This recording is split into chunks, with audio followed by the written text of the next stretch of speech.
ഇരിക്കൂ. ഈ ഹർജിയിൽ പറഞ്ഞിരിക്കുന്ന തോമസ് നിങ്ങളാണോ? അതെ സാർ. ഈ കേസ് CBI അന്വേഷണത്തിനായി സുപ്രീം കോടതിയിൽ നിന്നും ഉത്തരവായിട്ടുണ്ട്. അന്വേഷണം ആരംഭിക്കുന്നതിന് മുമ്പ് നിങ്ങളോട് ചില കാര്യങ്ങൾ ചോദിച്ചറിയണമെന്നുണ്ട്. അതിനാ വരാൻ പറഞ്ഞത്.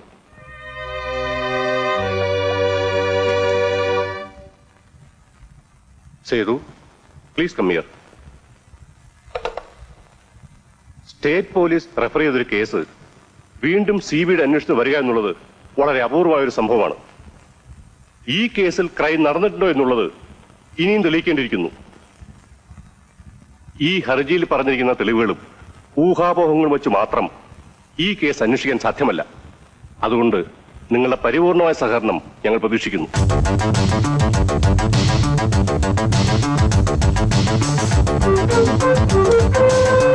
Mister Sethu, you are deputed for the inquiry of the Omanas case. Thank you, sir. Mister Sethuramaiyer, DYSP CBI. ഇദ്ദേഹമാണ് ഈ കേസ് അന്വേഷിക്കാൻ പോകുന്നത്. ഇത് തോമസ്, അദ്ദേഹത്തിന്റെ മകൾ ആനി, കംപ്ലൈനൻസ്. സേതുവിന് നിങ്ങളോട് എന്തൊക്കെയോ ചോദിക്കാനുണ്ട്. Sethu, please take sir. വരൂ.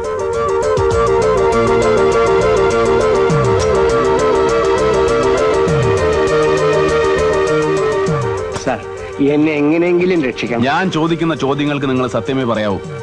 ഞാൻ സത്യമേ പറയൂ സാർ. വരൂ. ശരി.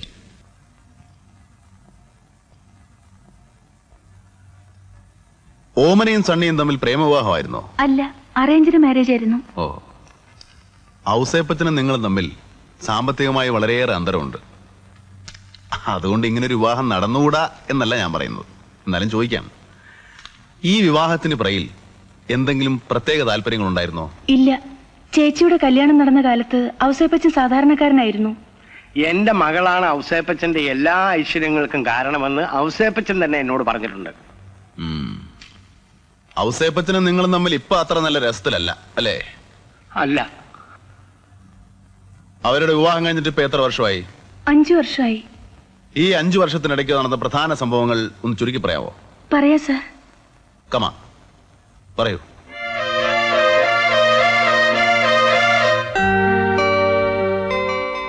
ഇങ്ങോട്ട് വാ. വാന്ന് ചെല്ലേ.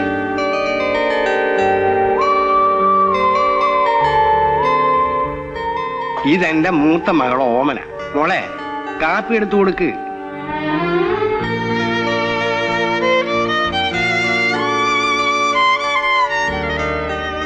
ആ, മോളകത്തേക്ക് പോ.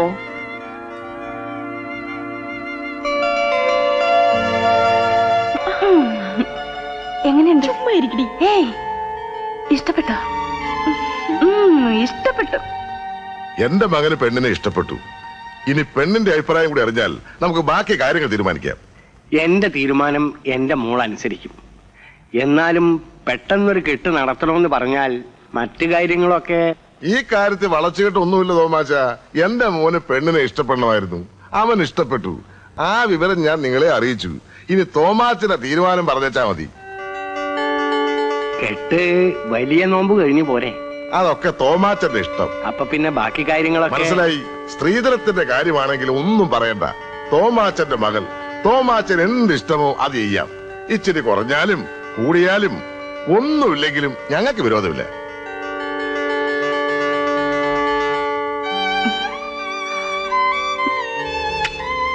God bless you. അങ്ങനെ പരാതിയും കൊണ്ട് വന്നവൻ അകത്തായി. അങ്ങനെ വിസ്തരിച്ച് വിളിച്ചില്ല എന്ന് പറഞ്ഞവരാരും വരണ്ട.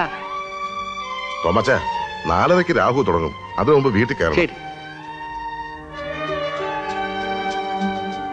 മോളെ, വാ, ഇറങ്ങാൻ നേരമായി. വാ.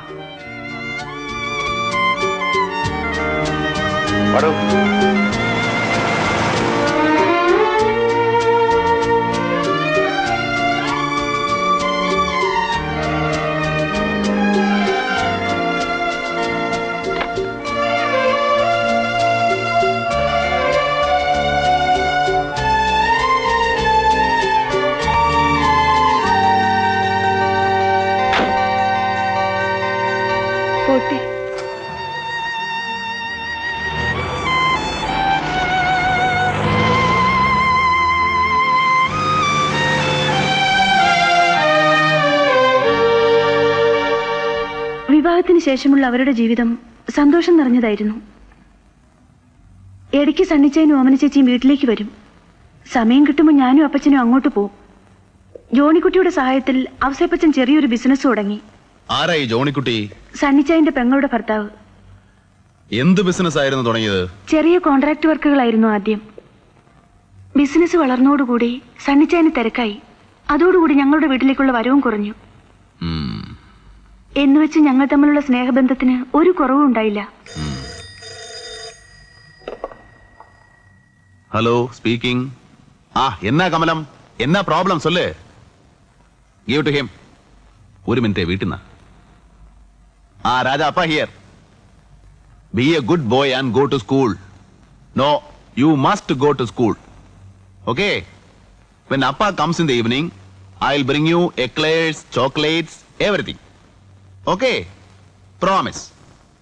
Okay. പറയ്. ഒരു ദിവസം ഔസേപ്പച്ചൻ അപ്പച്ചനെ കാണാൻ വീട്ടിലേക്ക് വന്നു. ഞാനും ജോണിക്കുട്ടിയും കൂടി ഒരു ചെറിയ റേഞ്ച് പിടിച്ചിട്ടുള്ള കാര്യം തോമാച്ചൻ അറിയാമല്ലോ. എന്റെ വീടും പറമ്പും അതിന്റെ ഈടിനായി ഗവൺമെന്റിലേക്ക് കൊടുത്തിരിക്കുക. അതുകൊണ്ടാ ഇപ്പോഴിങ്ങനെ ഏർപ്പാട് വേണ്ടി വന്നത്. ബാങ്കിൽ നിന്നുള്ള ലോൺ ഇത്രയും പെട്ടെന്ന് ശരിയാകുമെന്ന് ഞാൻ തീരെ പ്രതീക്ഷിച്ചില്ല. അപ്പോഴാ വേറൊരു പ്രശ്നം, അവർക്ക് കൊളാറ്ററൽ സെക്യൂരിറ്റി വേണമെന്ന്. മറ്റൊരു മാർഗവും ഇല്ലാത്തതുകൊണ്ടാ ഞാൻ തോമാച്ചന്റെ അടുത്ത് വന്നത്. കൊളാറ്ററൽ സെക്യൂരിറ്റി കൊടുക്കാനില്ലാത്തതുകൊണ്ട് പാസ്സായ ലോൺ വെറുതെ കളയണോ? ലോൺ കിട്ടിയില്ലെങ്കിൽ പാലം പണിയുടെ കോൺട്രാക്ട് എനിക്ക് കംപ്ലീറ്റ് ചെയ്യാനാവില്ല. തോമാച്ചൻ എന്നെ ഒന്ന് സഹായിക്കണം. ഔസേപ്പച്ചൻ നന്നാകുന്നതിൽ എനിക്ക് സന്തോഷമേ ഉള്ളൂ. എന്നാലും ഒരു വാക്ക് ഞാൻ ആനിയോട് കൂടി ഒന്ന് ചോദിച്ചോട്ടെ? ശരി.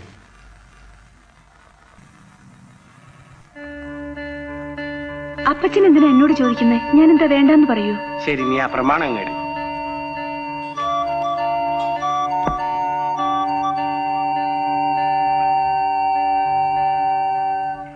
കർത്താവ് അനുഗ്രഹിക്കട്ടെ, നമുക്ക് നല്ലതേ വരൂ. തോമാച്ചന് ഇതെപ്പോ തിരിച്ചു വേണമെങ്കിലും ശരി, 1 മാസത്തെ അവധി എനിക്ക് തന്നാ മതി. തോമാച്ചൻ ബാങ്ക് വരെ ഒന്ന് വരേണ്ടി വരും. ഞാൻ അറിയിക്കാം. ഗ്യാരണ്ടിയിൽ ഒപ്പിടാനാ. എപ്പ വിളിച്ചാലും ഞാൻ വരാം. അങ്ങനെ ഔസേപ്പച്ചൻ പ്രമാണവും വാങ്ങിച്ചുകൊണ്ട് പോയി. അതിനുശേഷം ഔസേപ്പച്ചന്റെ വളർച്ച പെട്ടെന്നായിരുന്നു. അയാൾക്ക് കാറായി, വീടായി, ജോലിക്കാരായി, വേറെ പല ബിസിനസ്സും തുടങ്ങി. പുത്തൻ പണക്കാരൻ അർദ്ധരാത്രി കൊട പിടിക്കുമെന്ന് കേട്ടിട്ടേ ഉള്ളൂ. ഞാൻ അത് കണ്ടു സാർ. പ്ലാക്കൂട്ടത്തിൽ ഈ തോമായുമായിട്ടുള്ള ബന്ധം പോലും ഔസേപ്പച്ചന് പുച്ഛമായി. എല്ലാം ഞാൻ സഹിച്ചു, ക്ഷമിച്ചു, പുറത്തു, എന്റെ മൂത്തവൾക്ക് വേണ്ടി. എന്നിട്ട് ആയിടെ എനിക്ക് കുറച്ച് പൈസയുടെ അത്യാവശ്യമുണ്ടായി. എന്റെ കയ്യിൽ പൈസ ഒന്നും ഇല്ലാതിരുന്നുകൊണ്ട് കുറച്ച് ഭൂമി വിൽക്കാമെന്ന് തീരുമാനിച്ചു. എന്റെ പറമ്പിന്റെ ആധാരം വിട്ടു കിട്ടാൻ വേണ്ടി ഞാൻ ഔസേപ്പച്ചനെ സമീപിച്ചു. എന്താ തോമാച്ചന് കാശിന് എത്ര അത്യാവശ്യം? ഞാൻ ഔസേപ്പച്ചനോട് അന്നേ പറഞ്ഞതല്ലേ മരിച്ചുപോയ എന്റെ സഹോദരിയെ പറ്റി. അവൾക്ക് 2 ആൺകുട്ടികളാണ്. മൂത്തവൻ എങ്ങനെയോ പോലീസിലായി. രണ്ടാമത്തവൻ ജോലി ഒന്നുമില്ലാതെ നടക്കുകയാണ്. അവൻ ഇപ്പൊ ദുബായിൽ ഒരു ജോലി കിട്ടാനുള്ള സാധ്യതയുണ്ട്. വിസയ്ക്ക് വേണ്ടി കുറച്ച് പൈസ കൊടുക്കണം. അത് ഞാൻ കൊടുക്കാമെന്ന് ഏറ്റുപോയി. എന്തിനാ തോമാച്ച ആവശ്യമില്ലാത്ത കാര്യങ്ങളൊക്കെ കയറി ഏക്കാൻ പോണത്? സങ്കടമുള്ള വർത്തമാനം പറയരുത് ഔസേപ്പച്ച. എന്റെ വീടും പറമ്പും കുടുംബ സ്വത്താ. നിയമപ്രകാരം അർഹതയില്ലെങ്കിൽ പോലും അതിലൊരു വീതം എന്റെ പെങ്ങളുടെ മക്കൾക്ക് കൊടുക്കാമെന്ന് ഞാൻ നേരത്തെ തീരുമാനിച്ചതാ. ആ വിവരം ഞാൻ അവരോട് പറഞ്ഞിട്ടുമുണ്ട്. അതിനിപ്പോ ഞാൻ എന്തോന്ന് ചെയ്യണം തോമാച്ച? ഔസേപ്പച്ചന് അറിയാമല്ലോ എന്റെ കയ്യിൽ വേറെ പൈസ ഒന്നുമില്ലെന്ന്. അതുകൊണ്ട് പണയം വെച്ച ആധാരം തിരിച്ചു കിട്ടുകയാണെങ്കിൽ കുറച്ച് ഭൂമി വിറ്റ് അവൻ ആവശ്യമുള്ള പണം എനിക്ക് കൊടുക്കാൻ സാധിക്കും. ഇത്ര പെട്ടെന്ന് വന്ന് ചോദിച്ചാ ഞാൻ എവിടെ നിന്ന് തരാനാ? ലോൺ ക്ലോസ് ചെയ്യാതെ ബാങ്കുകാർ ആധാരം തരുവോ? തരൂല അല്ലേ?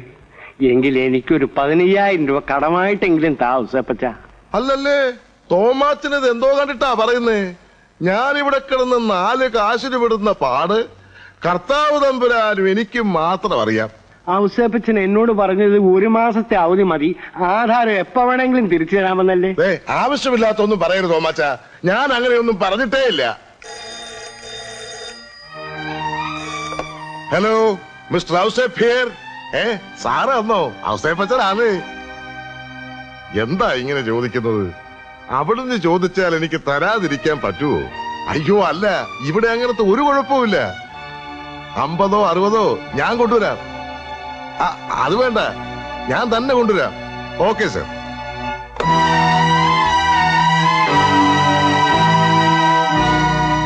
എന്നിട്ട് ആധാരം തിരിച്ചു കിട്ടിയോ? കിട്ടി. 1 മാസത്തിന് ശേഷം. അതോടെ ഞങ്ങൾ തമ്മിൽ മാനസികമായിട്ട് അകന്നു പോയി സാർ. പിന്നീട് നിങ്ങൾ തമ്മിൽ കണ്ടില്ലേ? എത്രയായാലും എനിക്ക് എന്റെ മകളെ കാണാതിരിക്കാൻ ഒക്കുമോ?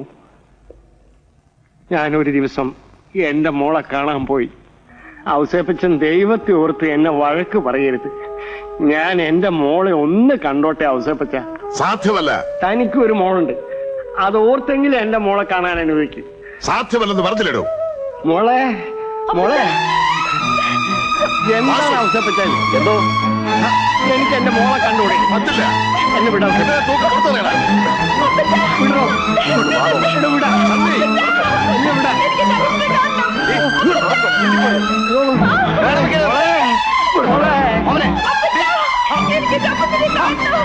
എന്നെ വിടാ. നിനക്ക് എന്ത് വേണം? ഒന്ന് കഴിഞ്ഞാൽ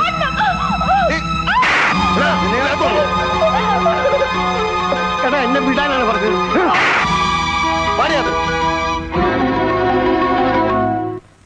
പിന്നെ നിങ്ങളാരും അങ്ങോട്ട് പോയില്ലേ? പോയാലും അയാൾ കാണാൻ അനുവദിക്കില്ല സർ. കുറെ കത്തുകൾ അയച്ചു, 1-2 മറുപടി വന്നു, പിന്നെ അതുമില്ല. അയാൾ അതിനും സമ്മതിച്ച് കാണൂല സർ. ഈ കത്തുകളൊക്കെ ഇപ്പൊ എവിടെ ഉണ്ട്? വീട്ടിൽ കാണും. അപ്പൊ നിങ്ങൾ ഓമനെ നേരിട്ട് അവസാനമായി കണ്ടത് ആ ബഹളം ഉണ്ടായ ദിവസമാണോ? അല്ല, നീട്ടി. ചേച്ചി ആസ്പത്രിയിലാണെന്ന്. എന്ത് പറ്റി മോളെ? വിഷം കഴിച്ചെന്ന്.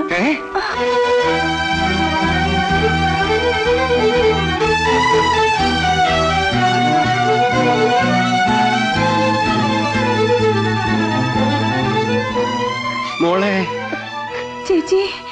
ഓമനെ മോളെ, നീ എന്തിനാ ഇത് ചെയ്തത്? പറ മോളെ. മോളെ അപ്പച്ചനോട് പറ മോളെ. പ്ലീസ് പുറത്തേക്കാൻ പറയും. മോളെ അപ്പച്ചി ഇങ്ങോട്ട് വരൂ.